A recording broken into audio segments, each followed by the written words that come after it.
Pakistani team को congratulate करेंगे अपने फोन की टॉस के जरिए। सब लोग टॉस निकाल लेंगे अपने फोन की, टॉस ऑन कर लेंगे और पाकिस्तानी टीम को कांग्रेचुलेट करेंगे और एक नारा मेरे साथ पहले मिलकर लगाएंगे, पाकिस्तान।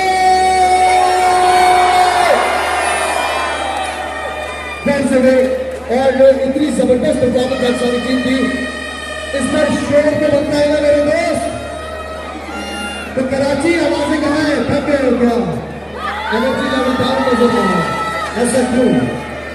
मिलकर शोर होना चाहिए। पाकिस्तानी टीम पाकिस्तानी ग्राउंड से बाहर उन्हें पता चलना चाहिए पाकिस्तानी किस तरह का वेलकम कर रहे हैं इसके कमाल कराची में।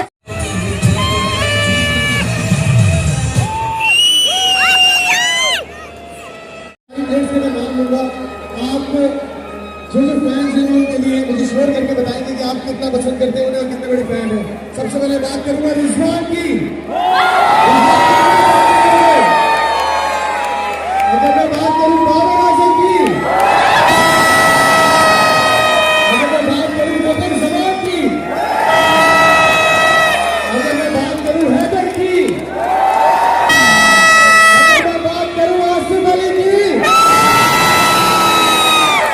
अगर मैं बात करूं हारिस रऊफ की, और मैं जानना चाहता हूं कि शादाब के कितने फैंस हैं।